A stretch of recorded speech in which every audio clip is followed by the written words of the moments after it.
സെറ്റിങ്സിൽ ചെറിയൊരു മാറ്റം വരുത്തിക്കൊണ്ട് ഒരു ആപ്ലിക്കേഷനെയും സഹായമില്ലാതെ നിങ്ങളുടെ ഫോണിലുള്ള എല്ലാ ആപ്സുകളും ഹൈഡ് ചെയ്ത് വെക്കാൻ സാധിക്കും. അതിന് പറ്റിയ വളരെ നല്ലൊരു സെറ്റിങ്സാണ് എൻ്റെ കൂട്ടുകാരിലേക്ക് എത്തിക്കുന്നത്. അതിനുമുമ്പ് എൻ്റെ കൂട്ടുകാർക്ക് ഈ ചാനൽ ഇഷ്ടമായെങ്കിൽ ഒന്ന് സബ്സ്ക്രൈബ് ചെയ്യാൻ മറക്കല്ലേ. ലൈക്ക് ചെയ്ത് കണ്ടാലേ ഞാൻ ചെയ്യുന്ന വീഡിയോകളൊക്കെ ആ ക്ഷണം എൻ്റെ കൂട്ടുകാരിലേക്ക് എത്തുകയുള്ളൂ. ഇഷ്ടമായെങ്കിൽ ഒന്ന് ഷെയറും ചെയ്ത് കൊടുക്കാൻ മറക്കല്ലേ. എന്നാൽ നമുക്ക് വിശദമായ ഈ വീഡിയോയിലേക്ക് കടക്കാം. അതിനായി നിങ്ങളുടെ ഫോൺ ഓപ്പൺ ചെയ്യുക.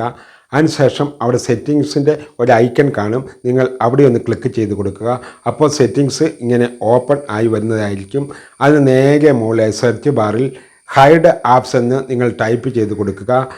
അവിടെ ടൈപ്പ് ചെയ്ത് കൊടുക്കുമ്പോൾ അവിടെ ഇങ്ങനെ ഒരു ഓപ്ഷൻ വന്നതായി കാണാൻ സാധിക്കും. Hide apps on home and app screen എന്നുള്ളിടത്ത് ഒന്ന് ക്ലിക്ക് ചെയ്ത് കൊടുക്കുക.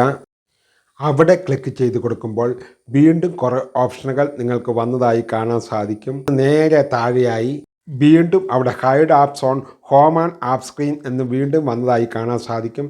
നിങ്ങൾ അവിടെ ഒന്ന് ക്ലിക്ക് ചെയ്ത് കൊടുക്കുക. അവിടെ ക്ലിക്ക് ചെയ്ത് കൊടുക്കുന്നതോടെ നിങ്ങൾ ഉപയോഗിക്കുന്ന എല്ലാ ആപ്ലിക്കേഷനുകളും അവിടെ വന്നതായി നിങ്ങൾക്ക് കാണാൻ സാധിക്കും. നിങ്ങൾക്ക് ഇവിടെ നിന്ന് നിങ്ങൾക്ക് ഏത് ആപ്ലിക്കേഷനാണോ ഹൈഡ് ചെയ്ത് വെക്കേണ്ടത് അവിടെ ടിക്ക് മാർക്ക് കൊടുത്തുകൊണ്ട് ഡൺ ചെയ്യിക്കുക. അതിനുശേഷം നിങ്ങളുടെ ഫോണിൻ്റെ ആപ്ലിക്കേഷൻ ഫയലിലേക്ക് വീണ്ടും തിരിച്ചു വരിക. ഇപ്പോൾ നിങ്ങൾ ഹൈഡ് ചെയ്ത് വെച്ച ആപ്ലിക്കേഷൻ അവിടെ കാണാൻ സാധിക്കില്ല.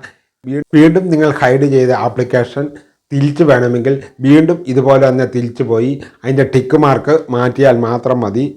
ഈ വീഡിയോ നിങ്ങൾക്ക് ഇഷ്ടമായെങ്കിൽ എൻ്റെ കൂട്ടുകാർ ഒന്ന് സബ്സ്ക്രൈബ് ചെയ്യാൻ മറക്കല്ലേ. ലൈക്ക് ചെയ്ത് കണ്ടാൽ ഞാൻ ചെയ്യുന്ന വീഡിയോകളൊക്കെ ആ ക്ഷണം തന്നെ എൻ്റെ കൂട്ടുകാരിലേക്ക് എത്തുന്നതായിരിക്കും. ഇനിയും ഇതുപോലെയുള്ള ഉപകാരമായ വീഡിയോകളുമായി വരാമെന്ന നല്ല ആത്മവിശ്വാസത്തോടെ ഗുഡ് ബൈ.